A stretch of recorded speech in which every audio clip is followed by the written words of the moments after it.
¿Qué tal? Buenos días. En Japón y en México tenemos participantes inscritos de Ciudad de México, Jalisco, Toluca, Estado de México, Monterrey, Morelos, Baja California Sur y Mexicali. Estamos conectando América y Asia. Damos inicio a una plática más de Conocimientos sin Fronteras, una iniciativa del capítulo Japón de la Red Global MX. Y como siempre, les recuerdo que somos el capítulo Japón de la Red Global MX. Veremos un video explicativo. Semillero de grandes talentos. Somos el primer lugar en Latinoamérica y el sexto a nivel mundial con presencia de expertos en el exterior. Por esta razón, el Gobierno de México desarrolló la Red Global MX, conformada por mexicanos altamente calificados que viven alrededor del mundo. La Red Global MX realiza proyectos que promueven el desarrollo y la innovación social, económica, científica y tecnológica de México. Esta red se conforma por capítulos que se localizan en distintos países.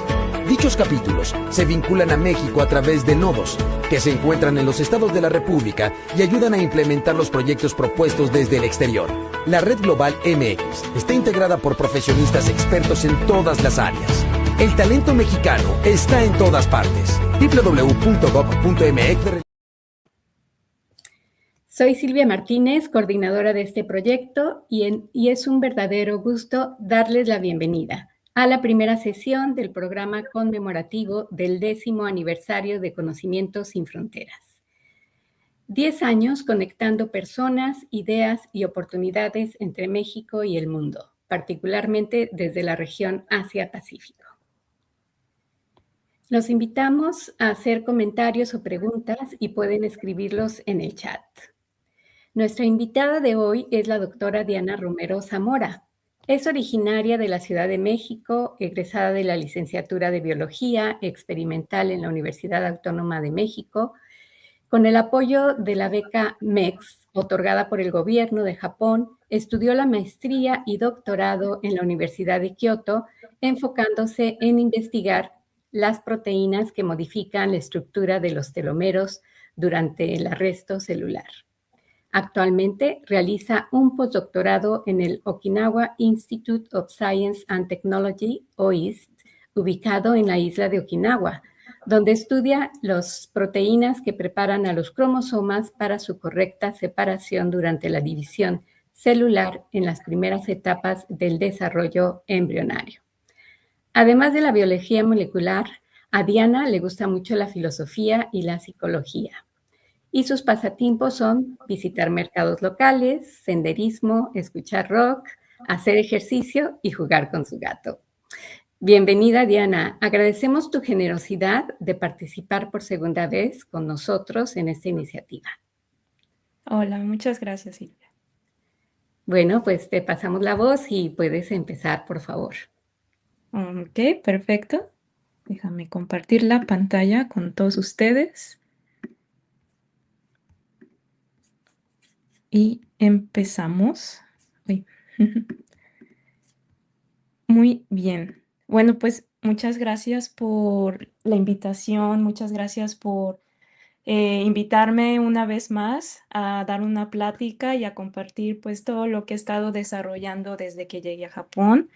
Y pues parece ser que esta va a ser una plática mixta, es decir, tengo audiencia que es científica y no científica, entonces pues voy a tratar de dar una plática pues para las dos audiencias, y si de repente sueno con un poco de tecnicismos es porque pues iré enfocándome un poquito a la parte, a la comunidad científica, pero también voy a tratar de hacerlo muy digerible y muy divertido para quienes no están en el campo científico, pero están aquí porque tienen mucho interés en aprender algo nuevo, ¿no? Y bueno, el tema de hoy que les quiero platicar es sobre la división celular y cómo la vida evita el caos. Pero pues primero quiero dar un poquito más de detalles, además de lo que comentó Silvia sobre mi trayectoria profesional.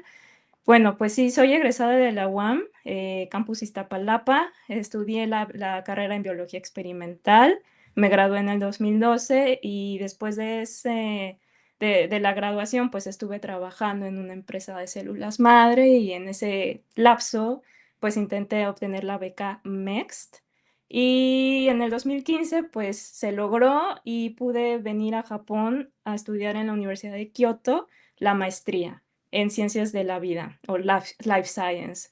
Esto duró 2 años y la beca me pudo ayudar a extender, pues vaya, mi estudio para el doctorado. Entonces estuve en el doctorado por 6 años, desde el 2017 al 2023.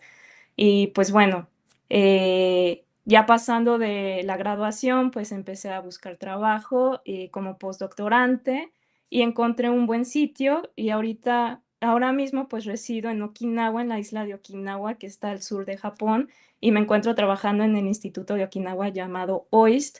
Y hoy por hoy pues estoy becada por la beca de JSPS Fellowship, soy una fellow, y este fellow consiste en 2 años de postdoctorado y prácticamente es un apoyo económico, es una beca que se le da a los extranjeros que quieran hacer un postdoc en Japón.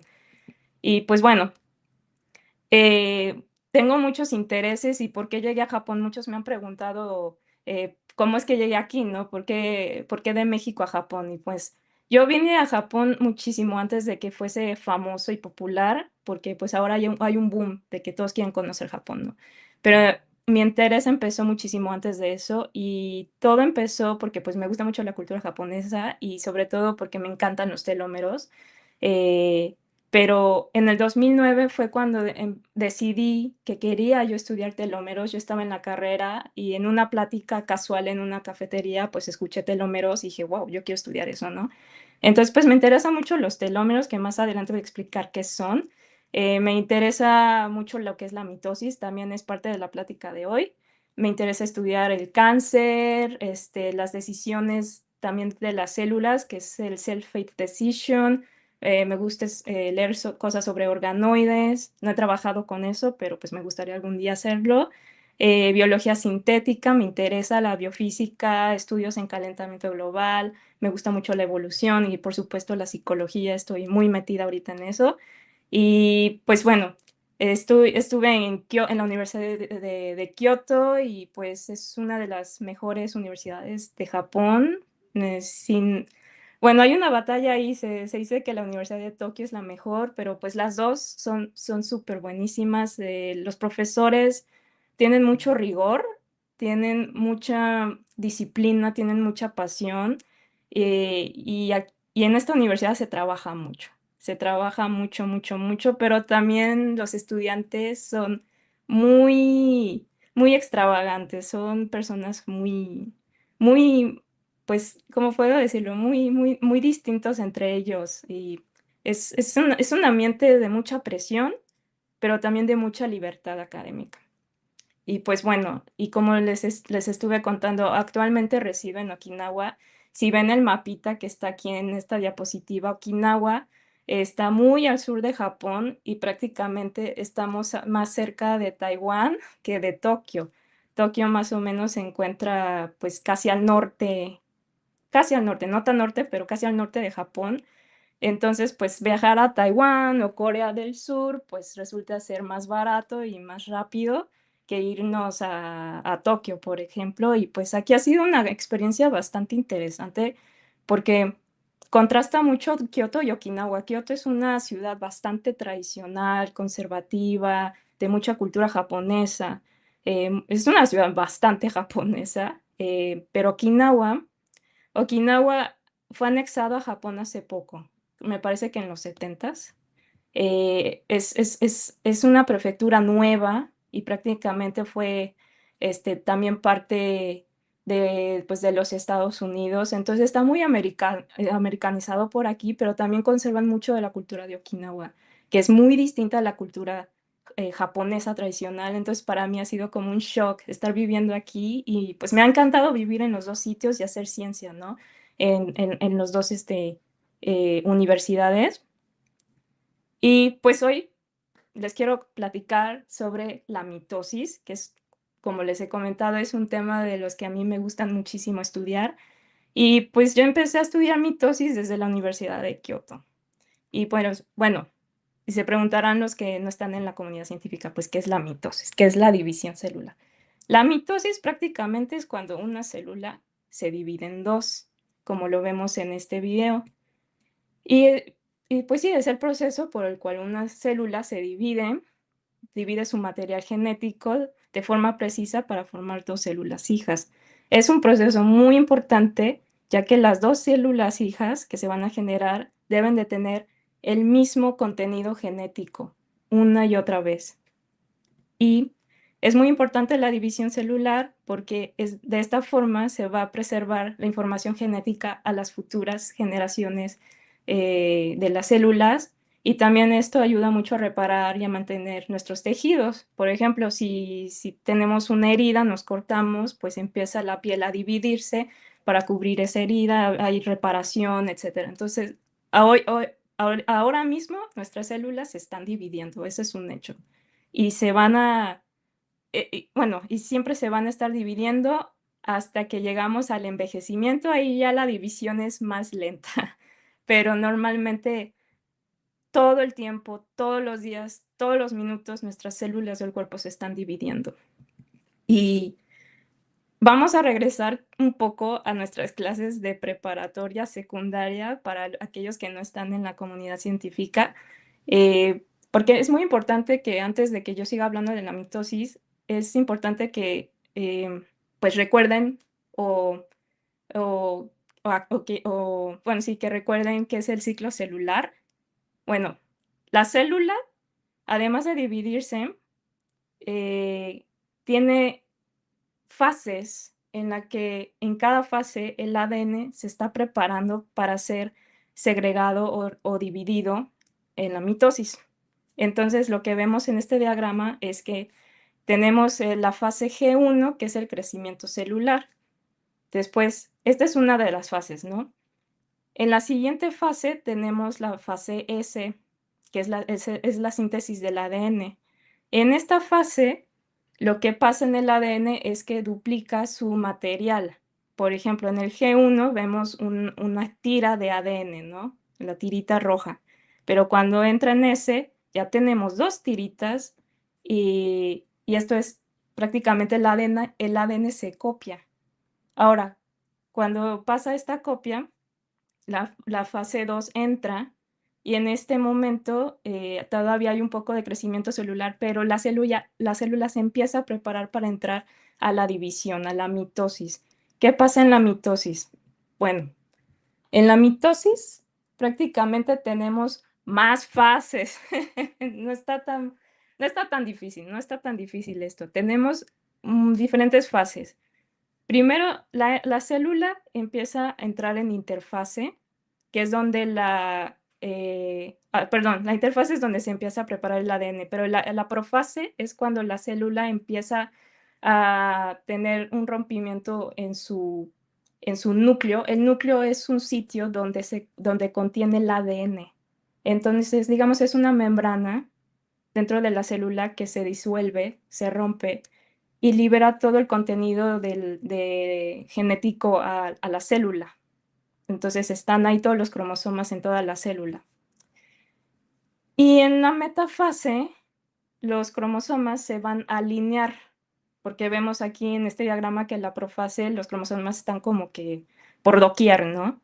Pero aquí en la metafase se alinean, y esta alineación es posible gracias a los microtúbulos. Los microtúbulos son unos filamentos, como unos hilos de proteína, que van a atrapar la parte, vamos a llamarle en humanos, la parte céntrica de los cromosomas, que es el centrómero. En el centrómero es una región del ADN.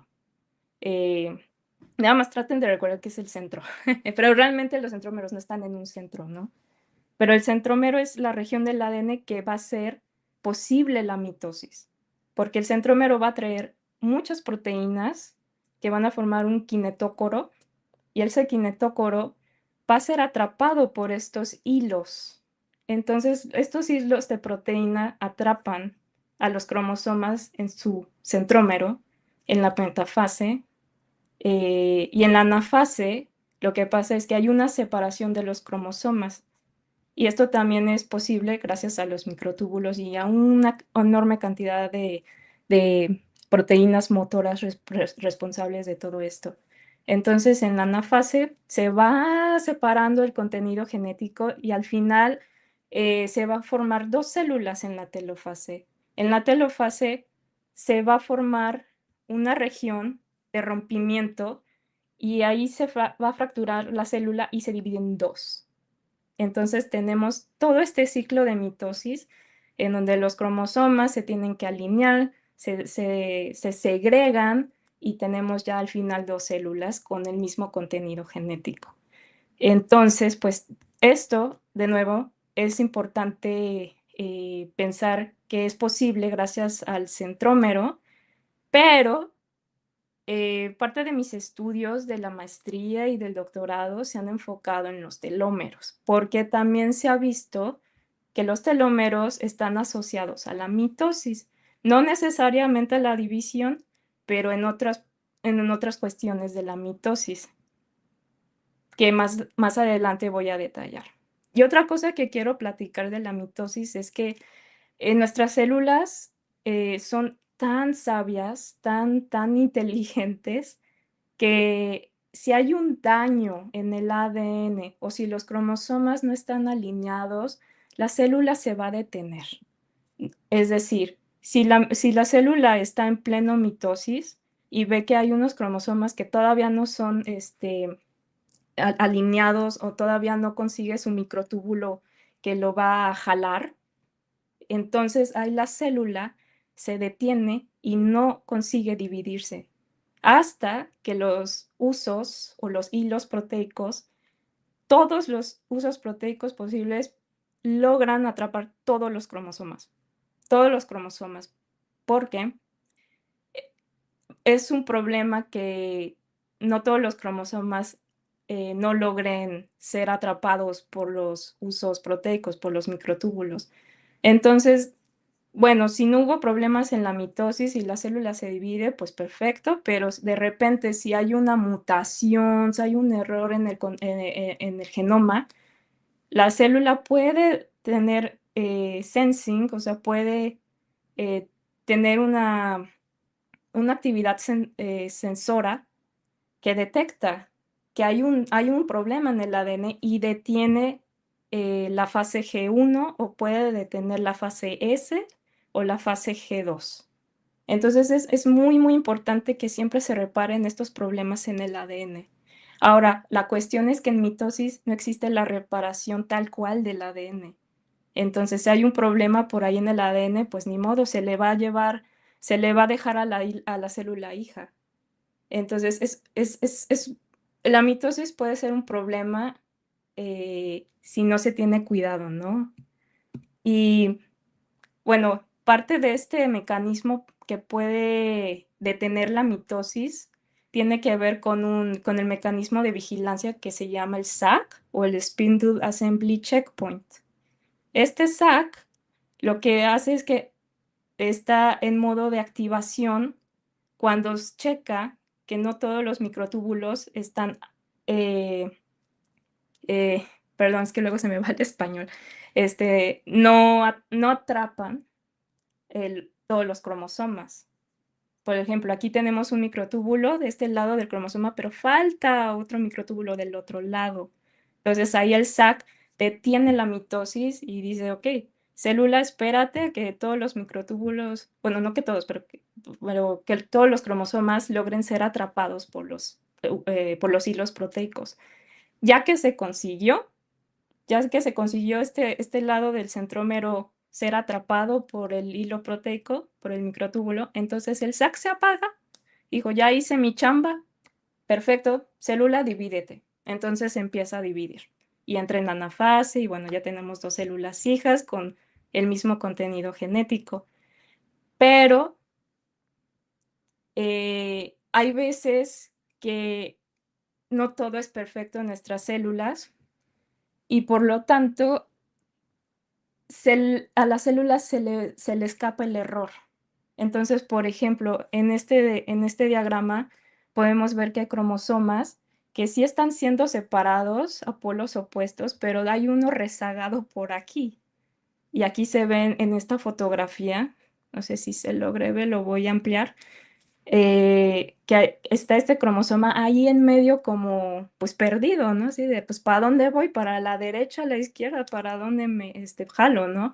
Entonces, este puede ser un problema que se puede percibir en la mitosis, o en el peor de los casos, ese cromosoma no puede decidir porque nunca fue atrapado por el hilo proteico, entonces está ahí flotando el cromosoma, ¿no? Está ahí, pues no tengo para dónde irme, sí, para aquí o para allá, porque pues nunca fue atrapado, ¿no? Pero es uno de los otros problemas. Después tenemos una separación prematura de cromátidas, que es cuando eh, hay cromosomas que sí se alinearon perfectamente y otros no. Y esos cromosomas que no fueron alineados, pues se van primero, se van al polo opuesto primero que los demás. Y ese también puede ser un problema en la mitosis. Y este también es uno de mis favoritos, que es cuando los cromosomas, por alguna razón, se fusionan y crean un puente de ADN. Entonces, cuando los cromosomas se segregan, se van a polos opuestos, se hace este puente que tarde o temprano se va a romper porque la célula jala, jala, jala. Entonces, esto se va a fracturar y hay mucho contenido genético que se va a perder. Y para mí, a mí me encanta mucho esta parte de los puentes de anafase. Y bueno, y se han de preguntar ustedes, bueno, ¿qué pasa con estos problemas de la mitosis? ¿Cuál es el problema? Bueno, pues hay mucho problema porque si esto ocurre en la mitosis, lo que pasa es que puede crearse una célula precancerígena. ¿Por qué? Porque puede ganar o perder un cromosoma de más o varios cromosomas. Entonces, digamos que en esta cuestión, en esta división acéntrica, eh, una célula hija va a tener más que la otra célula, va a tener menos. Entonces, la que tiene la que gana más ADN o un cromosoma extra, etcétera, va a tener, digamos que cierta capacidad para resistir terapias porque tiene, pues a lo mejor una mayor alta expresión de oncogenes o genes cancerígenos, etcétera, que la otra. La otra a lo mejor es más débil y pues no va a resistir como a terapias o a una presión evolutiva del cáncer. Bueno, se desencadenan muchos problemas, muchas aberraciones genéticas a través de la mitosis.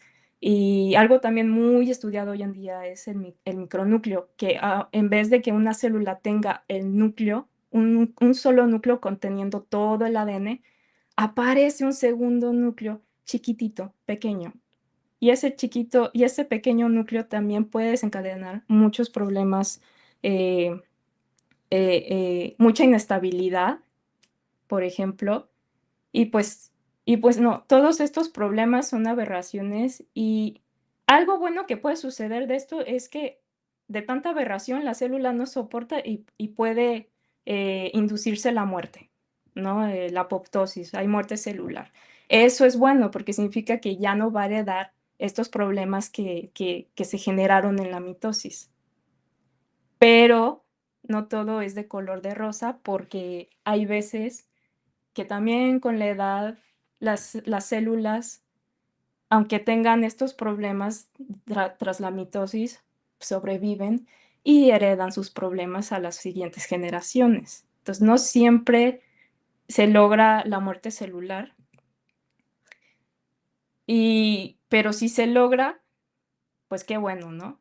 Pero normalmente las células de cáncer, por ejemplo, tienen muchas aberraciones cromosómicas, tienen muchos oncogenes de más, o sea, tienen todo un show genético en las células de cáncer, ¿no?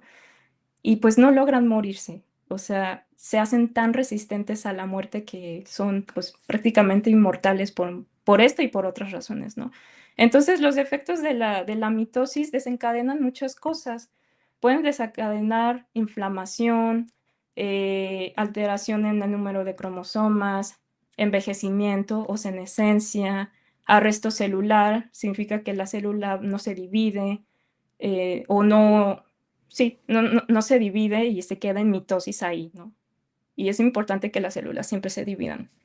También los defectos de la mitosis puede pulverizar los cromosomas y esto puede ser muy perjudicial porque también se pueden perder genes importantes para tener una célula sana, porque pues el gen o el ADN se pulveriza. Y también otra cosa es que por esta cuestión de pérdida genética o ganancia genética también en otro caso, puede haber una resistencia a terapias como las terapias de cáncer.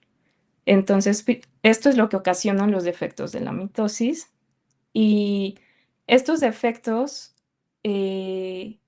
también pueden pueden ser perjudiciales para los telómeros. Depende del contexto en que lo queramos ver. Ahorita les explico. Pero bueno, ahora mismo les voy a explicar lo que he hecho en el doctorado.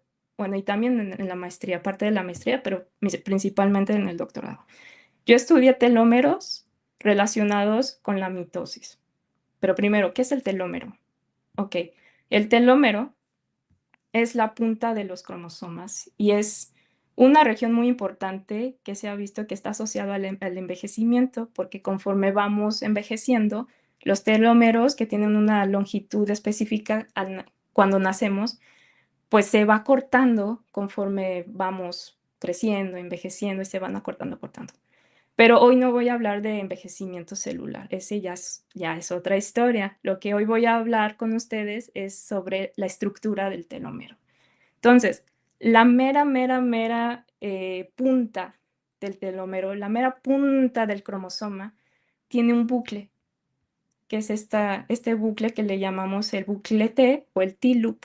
Y este T-loop se hace porque el ADN, que es lo que está en azul, estas tiritas azules, se enrolla en sí, se enrolla y, y crea una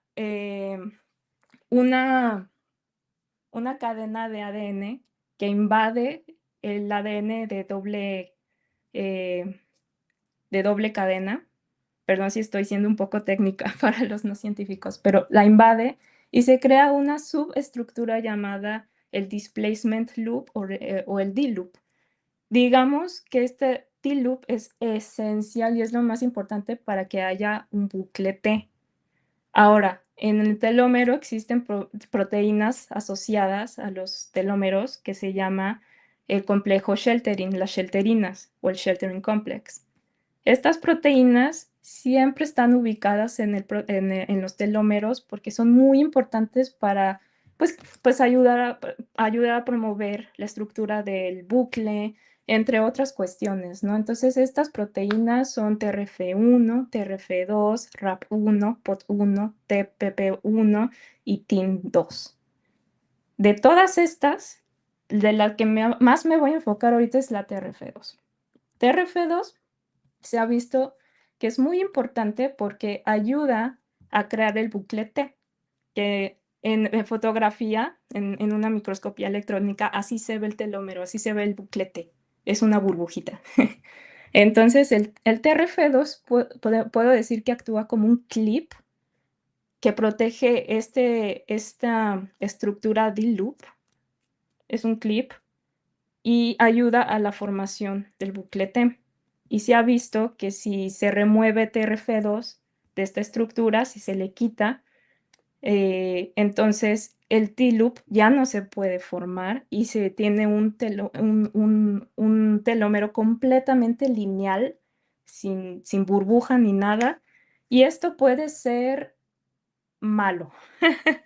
Esto puede ser malo porque la célula tiene un sensor, un mecanismo que puede sensar el ADN que termina en doble cadena.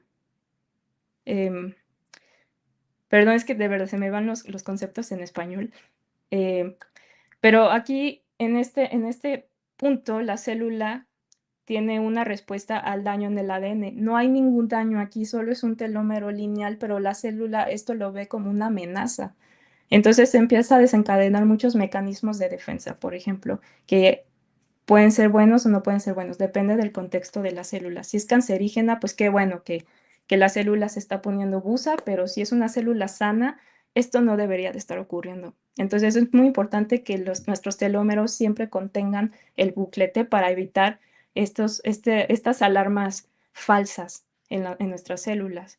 Y bueno, parte de las estrategias de anticáncer contra el cáncer es detener la mitosis de las células cancerígenas, porque las células de cáncer se dividen totalmente rapidísimo y aceleradamente, bastante rápido, más que una célula sana, mucho más rápido.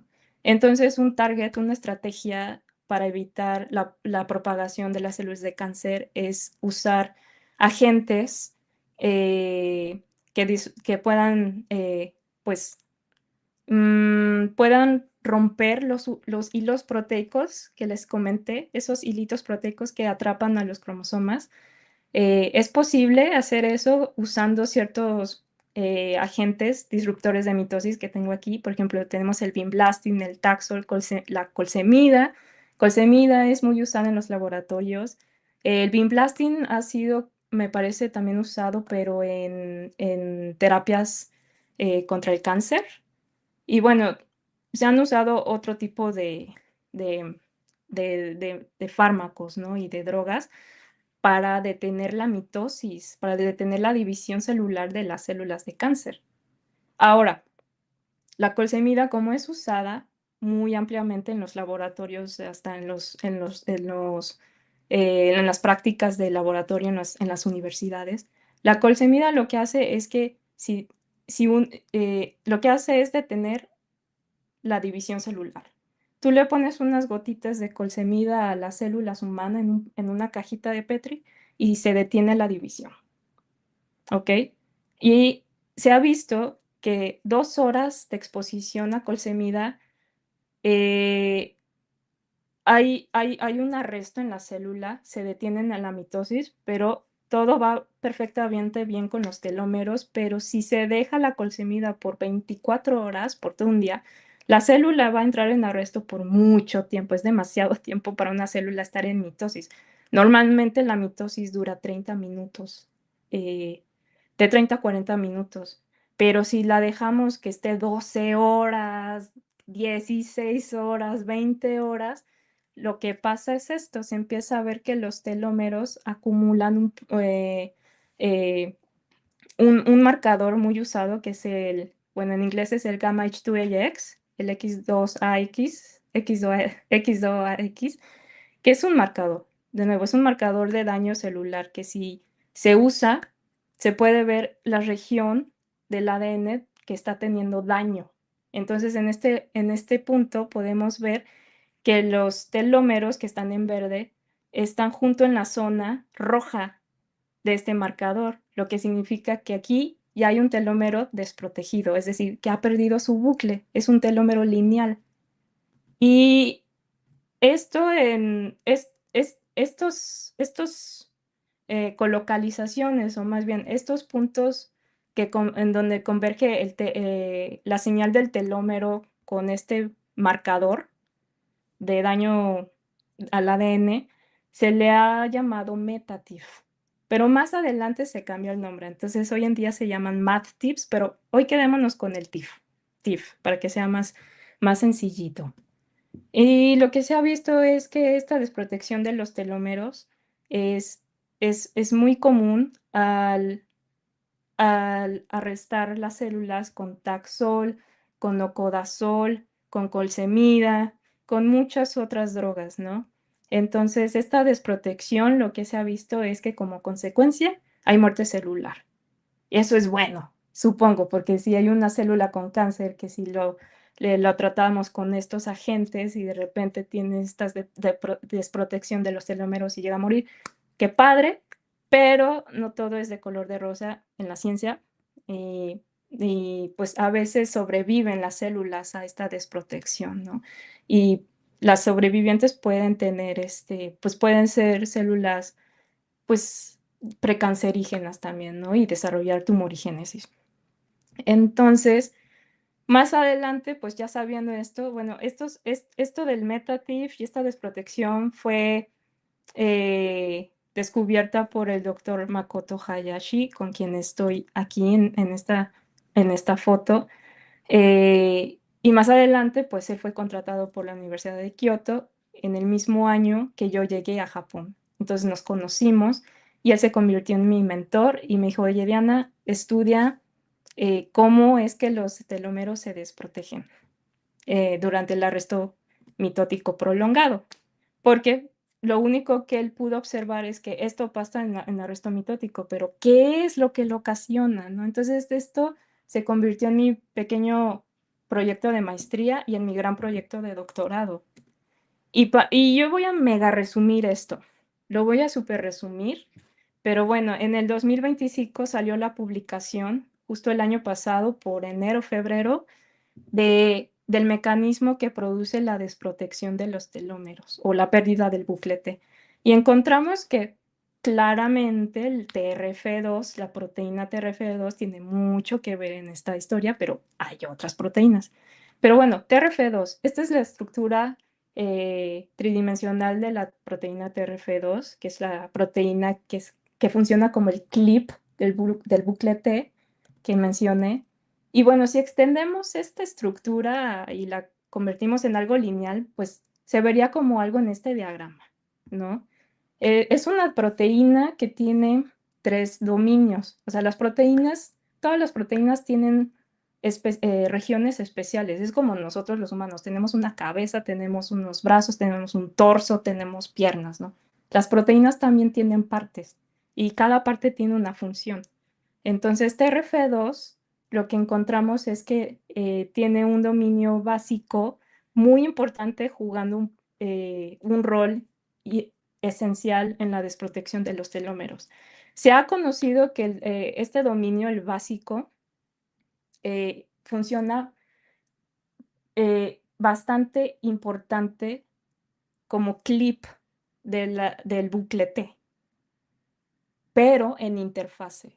Y en mitosis encontramos que hay unas regiones, perdón, voy a ser específica, hay 2 serinas, serina 62 y serina 65, ubicadas en la región básica, que juegan un papel muy importante en la desprotección, porque si mutamos estas 2 regiones,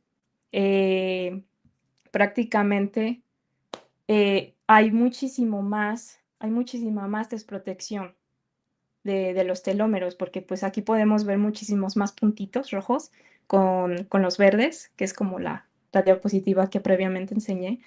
Entonces, estos dos sitios en la región básica juegan un papel muy importante. Si son mutados con alanina, igual producen cierta cantidad de telómeros desprotegidos que se ven como en esta fotografía que la consiguió mi colaborador, que así se ve el bucle T, pero al modificar estas regiones del dominio básico de TRF2, pues se consigue un telómero lineal, ¿ok? Entonces sí juega un papel muy importante esta proteína, es parte de un mecanismo tremendo que, pues, donde están involucradas muchas otras proteínas. Y aquí voy a mega resumir el artículo científico del 2025. Perdón, esto ya va un poquito más para aquellos que son científicos, pero voy a tratar de hacerlo muy, muy, muy digerible para el resto de la audiencia. Pero bueno, aquí tenemos el arresto mitótico, ¿no? La célula no puede dividirse porque se le agregó colsemida. Ok, entonces aquí en este punto lo que tenemos es un telómero protegido todavía. Pero conforme va pasando el tiempo en arresto mitótico, esto todavía es una hipótesis, pero creemos que TRF1, que está en los telómeros, se disocia, se nos va del telómero y está cercano a la región telomérica. Ahora, lo que sí encontramos es que TRF1 jala otros complejos proteicos como el CPC o el Chromosomal Passenger Complex, lo jala Y este CPC complex es un complejo de proteínas, son varias proteínas que están prácticamente funcionando en los centrómeros, en otra región del cromosoma, lejos del telómero. Entonces, por alguna razón, TRF1 logra cachar este complejo y como tiene este complejo junto, tenemos parte del complejo, un factor muy importante es el Aurora B o Aurora B en español, y Aurora B fosforila sitios de TRF1. Tenemos el sitio serina 354 y threonina 358, son fosforilados. Perdón para a la audiencia que no es científica. Pero bueno, modifica la actividad de TRF1, ¿no? Estas modificaciones, estas fosforilaciones. Entonces, TRF1 regresa al bucle T y este TRF1 modificado y que jala al complejo CPC ahora al telómero, hace que este CPC también llegue a modificar otras proteínas en el telómero, justo modifica el TRF2 en los sitios que previamente comenté, en serina 62 y serina 65. Ahora, si se modifica estas serinas en el dominio básico, lo que hace es que el TRF2 se vuelve, pues ya no como un clip funcional, sino esa región básica se debilita, entonces TRF2 ya no puede proteger esta subestructura del bucle T, el D-loop, y por lo tanto puede llegar a ser invadido por otro complejo de proteínas que se llama el BTR, que BTR viene de Bloom, top 3 alfa o top 3 alfa, RM1 y RMI1 y RMI2. Es otro complejo que funciona durante la interfase, pero en mitosis encontramos que también está activo y puede atacar el bucle T, lo disuelve y al final tenemos un telómero desprotegido que es que al final puede inducir una cascada de respuesta de daño al ADN, ¿no? Y bueno, este es el mecanismo y más adelante se encontró que, bueno, no más adelante, este paper que ahorita estoy enseñando fue previo a este, pero justamente quiero que se queden con algo, es que aquí tenemos la proteína Bloom, de este complejo Bloom, es una helicasa. Y es una helicasa que es parte de la familia de las helicasas REC-Q. Y lo curioso es que en otro paper que, que publiqué, es que Bloom tiene, digamos, un hermano que se llama Werner. Werner lo estudié y al contrario de Bloom, es que Werner lo que hace es evita la desprotección de los telómeros. Y esto es como que muy contradictorio porque Bloom y Werner vienen de la misma familia. Bloom disuelve el bucle T, pero Werner protege el bucle T. Entonces, para más información, pues ahí les dejo el título y la información del paper por si lo quieren buscar, aquellos que están en la comunidad científica. Y pues bueno, esta es la parte de los telómeros que yo quería pues compartirles. Fue mi proyecto que duró muchísimo tiempo y tuvo pues muchos percances, muchas celebraciones, muchos retos, muchos, y la pandemia encima, y bueno, muchas cosas ahí pasaron. Y pues bueno, espero que si logran leer estos papers les sea de su agrado y pues cualquier cosa, pues pueden contactar al doctor Makoto Hayashi y con mucho gusto les va a contestar. Y bueno, ya que ahorita hablé de arresto celular, quiero pasar a una parte muy interesante, que es ahora lo que estoy haciendo en el postdoctorado.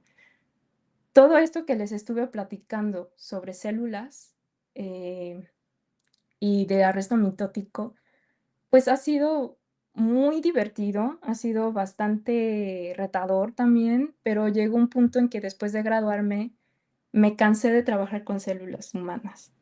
Entonces, lo que quise era un reto más de, pues, algo más intelectual, aprender cosas nuevas y no solo trabajar en arresto mitótico, quería hacer algo distinto. Entonces, me puse a buscar qué otras formas yo podría estudiar la mitosis y encontré algo muy fascinante y que estoy muy feliz de estar trabajando ahorita, y que voy a empezar a platicar, que es mi proyecto de postdoctorado. Pero primero quiero decirles que la mitosis sí es algo que ocurre, como les dije, está ocurriendo ahorita, en este preciso momento en nuestros cuerpos. Pero también algo mágico, y es que algo mágico que hay es que el inicio de nuestra existencia empieza con la división celular. Es decir,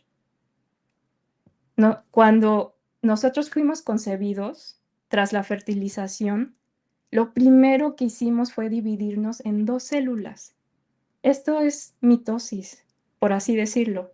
Y estas 2 células se dividieron en otras 4 y luego en 8, entonces en 16 y así sucesivamente hasta formar un cúmulo de células. Este cúmulo de células se transformó en tejidos, en órganos y hasta el final pues conseguir originar un bebé. Y al final llegamos a este mundo. Y la mitosis o la división celular, la verdad es que es algo increíble. Es parte de la vida de muchísimos organismos, porque tanto peces, anfibios, roedores, eh, m- los organismos de este planeta pues lograron llegar gracias a la división celular. Todos llegamos con la división celular. Y por ejemplo, aquí tenemos una foto de cómo se ve un embrión humano en sus primeras divisiones. Entonces aquí tenemos 2 celulitas idénticas que se convierten en 4 y así sucesivamente. Ahora, aquí lo que quiero enfatizar es que sí, muchos organismos, si no es que casi todos, logramos venir a este mundo con una división, pero el desarrollo embrionario es muy distinto entre especies, porque, por ejemplo, eh, tras la fertilización, el desarrollo embrionario es muchísimo más rápido en peces que en ser humano. Si podemos ver aquí, las 2 celulitas que se consiguen tras la fertilización en un pez, se logra en 2 horas. En 2 horas ya hay 2 células. Pero en un humano, después de la fertilización, las 2 células aparecen después de un día. O sea, el ser humano es un poquito más lento. Y bueno, y nuestro ritmo es algo similar al de los ratones también, ¿no? Después de 24 horas hay 2 células tras la fertilización. Y hay muchísimas preguntas sobre el origen, pues, nuestro origen, de cómo llegamos, ¿no? Y algo que se intenta, pues también responder es qué sucede durante las primeras divisiones de un embrión. Y bueno, una de las formas de responder a esto es estudiando el pez Medaka. Ahora, es el pez que yo estoy ahora usando en el postdoctorado. Como verán, de células pasé a peces. Entonces, estoy usando a Oricias latipes, es el nombre científico, y a bueno, y ya el nombre común corriente es el pez Medaka. Y el pez Medaka es un pez japonés, bueno, asiático, porque también se encuentra en otras regiones de Asia, pero es un pez muy popular en Japón, que se pueden encontrar en los festivales donde hay música, comida y todo eso, y ponen unos stands para pues tú cachar a tu pez y te lo llevas a tu casa, ¿no? También los peces medaka pues también son muy usados en las escuelas. De hecho, aquí estoy mostrando una ilustración de un libro de texto de una primaria, y pues también usan el modelo de Medaka para enseñar a los niños sobre el desarrollo embrionario. Y pues también es fascinante saber que los peces Medaka hasta han estado en el espacio, han estado en la Estación Espacial Internacional, donde se les hacen experimentos para ver cómo la gravedad les afecta en cuanto al estrés, al comportamiento, etcétera, ¿no? Entonces, pues es un pez muy versátil, muy popular en Japón. Aunque en la ciencia el pez más usado es el pez cebra, que está en este diagrama. El pez cebra eh, es lo más usado en peces en la ciencia, el pez cebra. Y el Medaka, pues tal vez no tanto, pero bueno, ya se empieza a ver un poco de boom del pez Medaka en la ciencia. Y como lo estaba comentando, el Medaka se encuentra en Japón principalmente, pero también se puede observar, encontrar en Corea, en algunas regiones de China. Entonces hay muchos tipos de medaca. Está el medaca HDRR, que es el más común. Yo no estoy usando esta variante, estoy usando otro. Y pues, ¿cuál es la diferencia de uno y el otro? Pues el genoma es un poquito distinto. Y pues bueno, el medaca es muy versátil, tiene un tamaño de genoma muchísimo más pequeño que el pez cebra. Y esto es muy bueno, esto es una ventaja porque si queremos hacer mutaciones en el genoma del pez medaca, pues es más fácil. Y también medaca ofrece muchas otras ventajas para estudiar el desarrollo embrionario que les quiero compartir aquí. Y bueno, el pez medaca, para que lo conozcan un poquito más real, es que en este video les estoy mostrando un pez macho y un pez hembra que están en el ritual de apareamiento. Y esto es lo que veo todos los días en el laboratorio. Entonces ahí está el macho, atrapa a la hembra, y entonces ahí ya la está fertilizando. Entonces ahí están los dos. Y ahí la hembra empieza a sacar sus huevecillos fertilizados. Estos huevecillos en mi laboratorio son un tesoro porque es lo que se usa más en la investigación de mi laboratorio, que más adelante les voy a comentar qué se hace con los huevecillos. Y estos huevecillos pues ofrecen una gran ventaja porque son translúcidos, son claros y se puede ver claramente lo que hay dentro de ellos. Entonces, por ejemplo, en el desarrollo, aquí se puede ver los huevecillos. En el desarrollo embrionario eh, se puede percibir perfectamente, se- eh, gracias a que son translúcidos los huevos. Entonces aquí está. CAV es la variante que estoy usando. Voy a quitar el sonido del video. Entonces, bueno, ya les enseñé cómo se aparean los peces. Esta es otra variante CAGA. Esta no la estamos usando en mi laboratorio, pero ahí están los huevecitos. Quiero que los vean un poquito más de cerca. Ahí está. Entonces, ahí están los huevecitos, que como ven son claros, son translúcidos, transparentes. Y aquí estoy mostrando un huevecito que ya fue fertilizado y va a empezar a dividirse en 2 células, en 4 y en etcétera, etcétera, hasta dar un embrión completo con su corazoncito, su cerebro, ojos, todo un organismo ahí dentro del huevo. Y normalmente el desarrollo embrionario del pez medaca dura 7 días, es rapidísimo, rapidísimo. Y como pueden ver, una hembra puede sacar hasta 10, 12 huevos. Entonces, es increíble cuántos peces medaca se puede obtener al día, ¿no? Eh, y también duran varios años los peces, pero en nuestro laboratorio no los mantenemos hasta el envejecimiento porque es imposible mantener tantos peces, entonces se tienen que sacrificar. Y aquí vemos en el video cómo se va formando el tubo neural del embrión. Y bueno, dura un poquito este video y pues nos estamos quedando cortos de tiempo al parecer. Y bueno, aquí está el embrión ya con su ojo formado, ya tiene su sistema sanguíneo, ahí todo formado.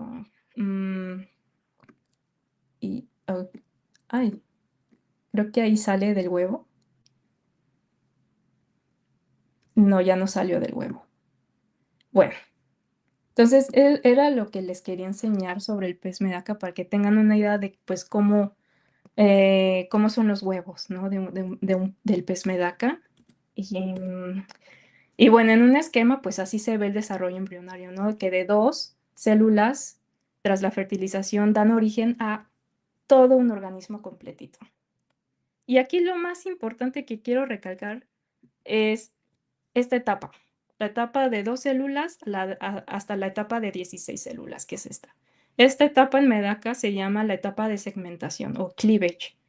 Esta etapa es muy, muy, muy, muy, muy importante en nuestro laboratorio porque en toda esta etapa el embrión está usando el ARN y las proteínas de la madre. Y ya después de que pasa de los 16 células, de las 16 células a las siguientes células, ya el embrión va a empezar a expresar sus propios genes, sus propias proteínas y empieza ya a dejar de usar el contenido materno. Entonces, durante estas primeritas etapas del embrión, de estas primeras divisiones, bueno, el huevo le está proporcionando todo lo necesario a estas celulitas para que crezcan, para que se dividan, etcétera. Para mí, esta etapa es muy, muy fascinante. Y esta etapa es muy estudiada, pues, obviamente en instituto, en Okinawa.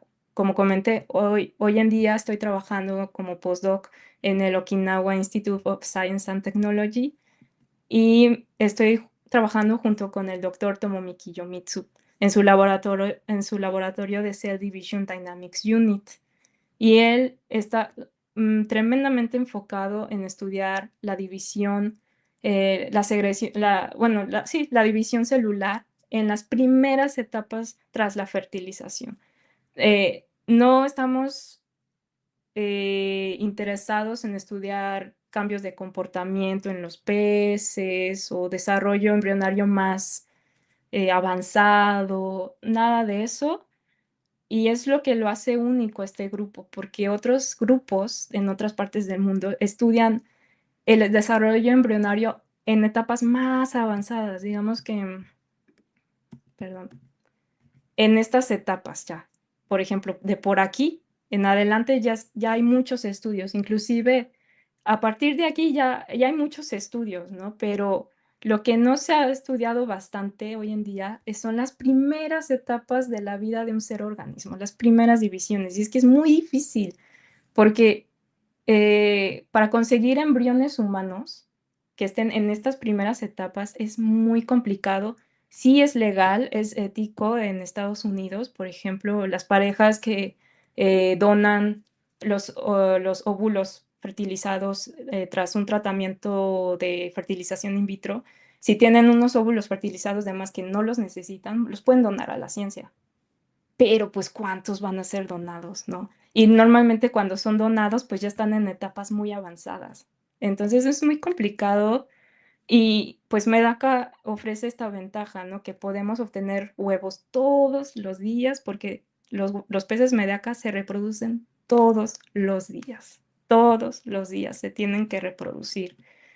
Así es su biología. Entonces, lo que se hace prácticamente en nuestro grupo es que se recolectan los huevos de las hembras, ya que están fertilizados, la hembra saca sus huevos y los recolectamos, los succionamos. No hay daño en los peces ni nada, siguen vivos y nada más queremos los huevos, a los peces los dejamos en paz. Y estos huevos se les van a microinyectar con ARN para expresar la proteína que nos interesa estudiar durante las primeras etapas de postfertilización. Entonces, por ejemplo, en peces Medaka, lo que se ve en las primeras divisiones es esto. Es un video muy, muy bonito. Ahí se ve cómo se van dividiendo las células. Sí. Y lo que está en rojo, pues es el ADN.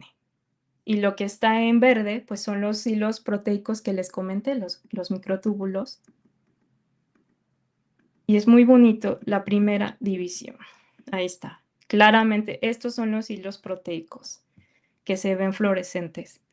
Y claro, si jugamos con la biología de estas divisiones, si le quitamos una proteína, si disolvemos los microtúbulos y los rompemos, pues se empieza a ver problemas en la división celular, ¿no? Como aquí tenemos como un tipo cromosoma rezagado que está ahí en medio de la nada entre dos, entre la división, ¿no?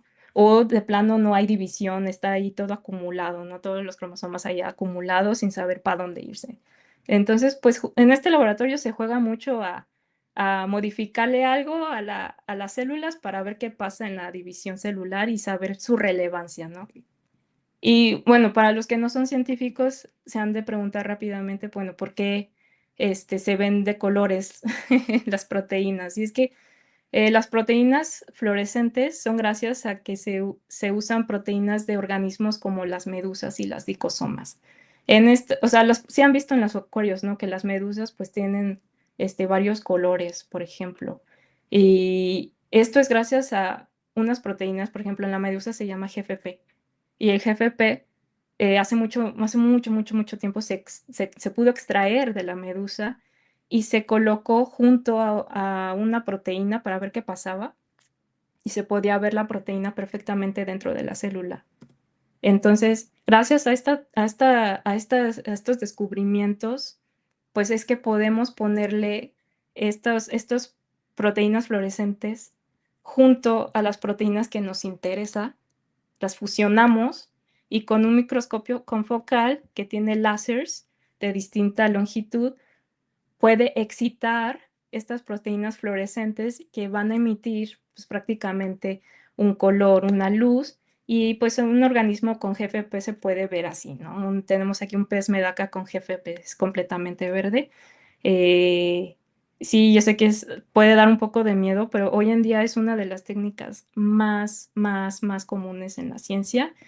Y bueno, peces medaca, bueno, muchos, aquí hay un debate en la ciencia, o sea, y yo me incluyo en el equipo de los científicos hace mucho, que o sea, a mí no me gustaba mucho saber de estudios que usaran, pues, ranas, bacterias, flores, o, bueno, plantas, erizos, etcétera, ¿no? Yo decía, ¿por qué? Si ahora hoy en día tenemos células humanas que se pueden cultivar, por qué hay otros grupos usando animales? O sea, y aquí hay como una batalla porque los que usan animales están un poco en contra de los que usan células y los que usan células están un poco en contra de los modelos, de otros modelos animales porque no son tan parecidos a los humanos.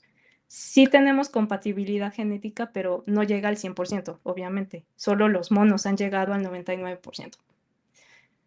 Y Medaka llega a ser similar, el genoma de Medaka llega a ser similar en un 60%, no está mal, pero bueno, tenemos otros organismos y la verdad es que este postdoc me ha ayudado mucho a entender la gran importancia de estudiar otros modelos experimentales, porque por ejemplo, la microbiota, todos los organismos que viven en nuestro intestino, hoy en día mucha investigación se hace con Drosophila, con moscas, ¿sí?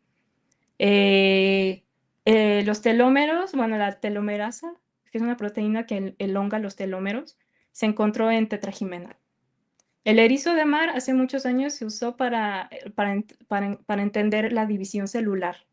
O sea, todo antes, hace muchos años, usar otros modelos experimentales era súper común y muy importante porque no había células en cultivo.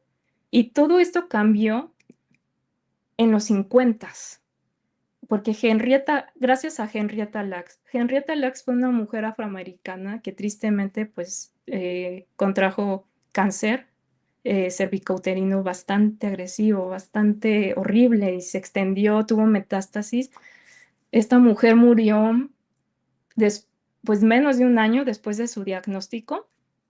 Fue un cáncer muy agresivo, entonces en las biopsias que le hacían a ella durante sus tratamientos y todo, pues estas biopsias de células, los científicos al final pudieron mantener estas células de Henrietta fuera de su cuerpo y las mantuvieron en cultivo y estas células se seguían dividiendo, sobreviviendo sin ningún problema.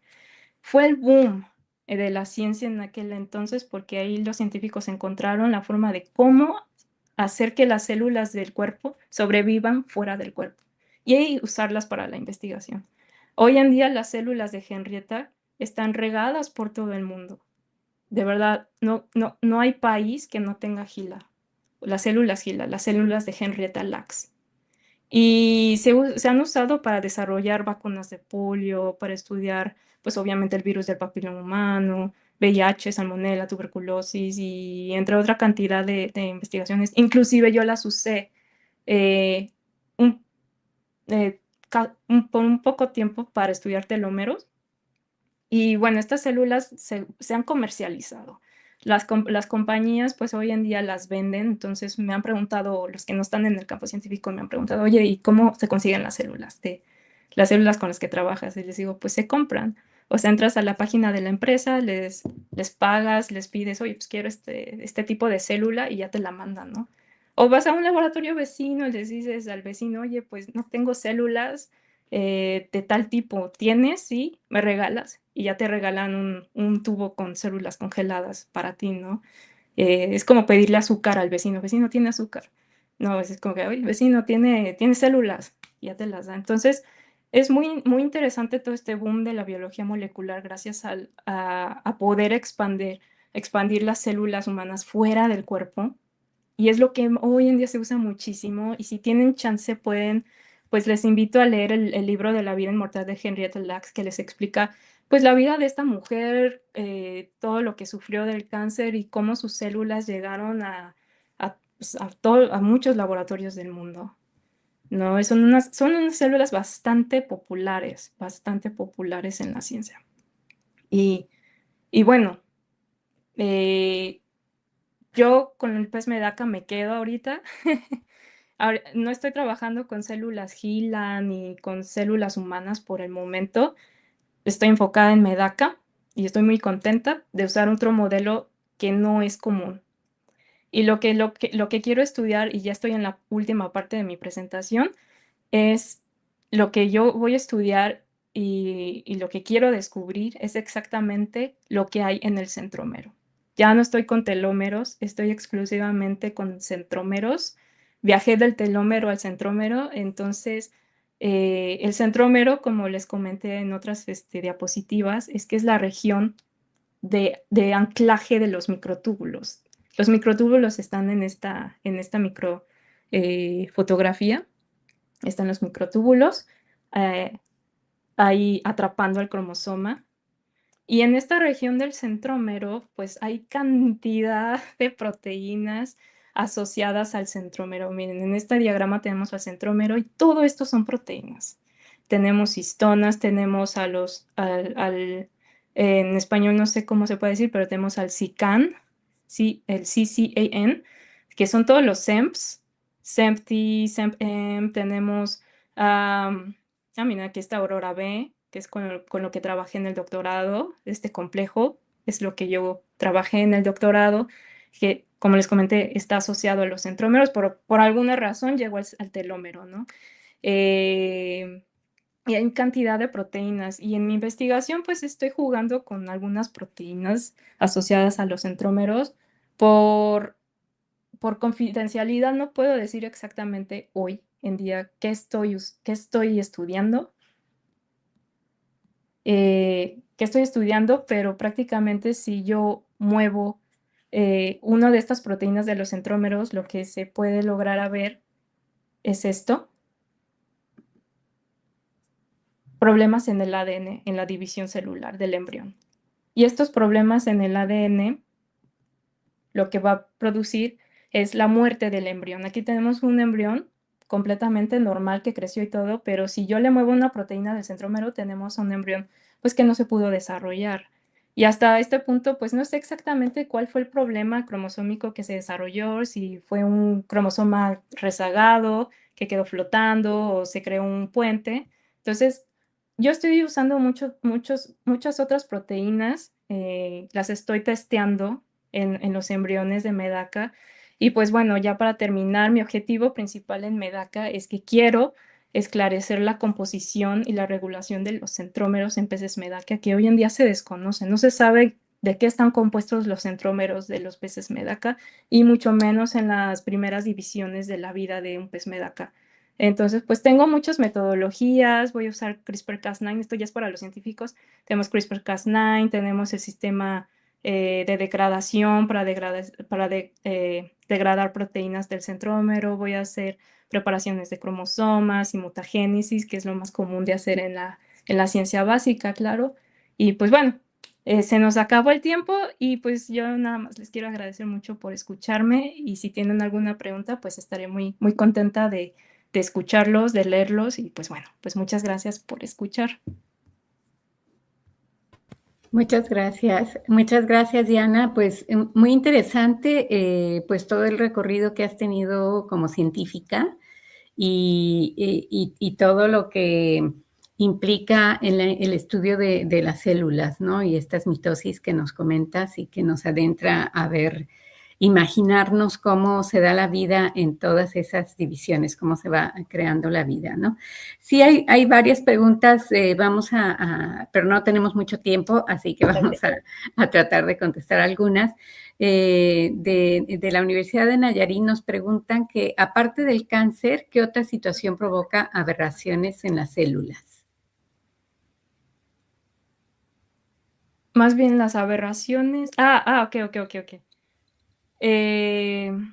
Pues respuesta autoinmune, Mm, porque una célula que puede contener, es que es muy complejo, pero sí puede responder de una forma, puede empezar a segregar ciertas citoquinas que pueden ser, pues ser identificadas por el sistema inmune y puede atacar a esta célula que es prácticamente sana, nada más está inflamada, ¿no? Eh, es una de las consecuencias, pero lo que más común es el cáncer. Seguramente hay otro tipo de enfermedades asociadas al problema de división celular, que ahorita desconozco, pero lo más común es el cáncer. ujú. Ya, muchas gracias. Y bueno, hay una pregunta que dice, sé que es algo muy subjetivo, pero ¿te gustó más trabajar en Kioto o en Okinawa? Bueno, viendo las fotografías se ve la diferencia, ¿no? Y además el OITS que parece, Sí, solo viendo las fotografías se ve que es un centro de investigaciones bastante moderno, ¿no? Así como sí. que, ajá. ¿Y cómo compararías tu vida como científica en Kioto y ahora en Okinawa?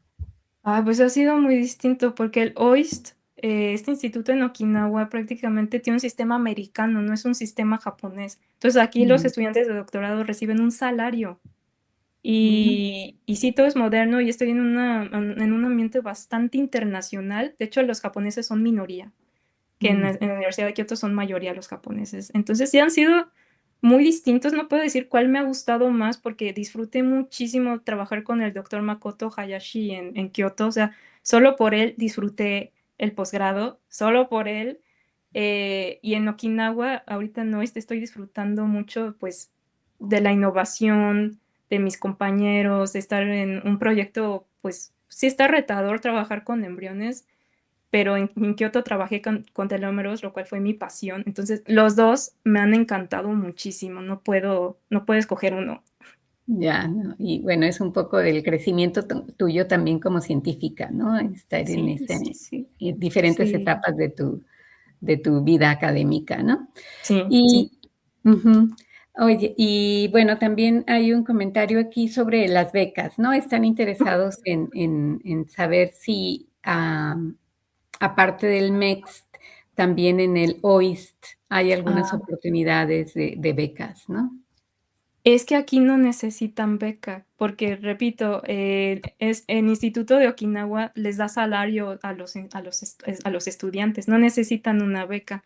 Les dan Mm, alrededor de más de 200,000 yenes al mes. Me parece que son como 260,000 yenes al mes. Hagan la conversión en pesos, son como, ay, no sé, 25,000 pesos, yo creo, algo así. ujú, ujú, Este, entonces no necesitan beca para el OIST, pero sí necesitan beca para irse a otra universidad japonesa como la de Tokio, Kioto, Osaka o cualquier otra, porque ahí ser estudiante de doctorado, pues es estudiante, no es mm, un trabajo. ya. Entonces ahí sí, MEXT es la opción. Ujú, ujú, ujú. Ujú. Y bueno, para los que quieran tener más información sobre OITS, pueden ver la página web, ¿no? Tienen, Sí, o sea, pueden entrar ahí sí. Sí, y, nada y- más buscan OIST o IST en el Google y les va a aparecer luego. ujú. Muy bien. Bueno, pues esperamos sus comentarios y nos los dejan en en el chat y ya después también podemos contestarles asincrónicamente porque no queremos alargar más tiempo la conferencia de hoy, pero sí queremos invitarlos a participar en la siguiente conferencia que tendremos el martes 16 de junio a las 9 de la mañana en tiempo Ciudad de México y miércoles 17 de junio a las 0 horas en Tokio. Y vamos a tener una conferencia con la doctora Isabel Pedraza. Ella es una científica de altas energías y ella nos va a hablar de explorando los secretos del universo invisible, de qué está hecho el universo y qué parte de él permanece aún oculta. Como ven, nuestros miembros del capítulo Japón, pues están en diferentes temas muy interesantes, viendo la ciencia desde diferentes perspectivas y haciéndola llegar a nosotros de una manera entendible, ¿no? Porque Diana fue bastante clara y creo que nos acercó muchísimo a su tema de estudio, aunque no seamos expertos en la materia, ¿no? Así que los invitamos a que nos acompañen el 16 de junio a las 9 de la mañana y agradecemos al IME por el apoyo que nos da para la transmisión de estas conferencias y a todo el equipo que nos está apoyando en esta transmisión. Diana, muchísimas gracias.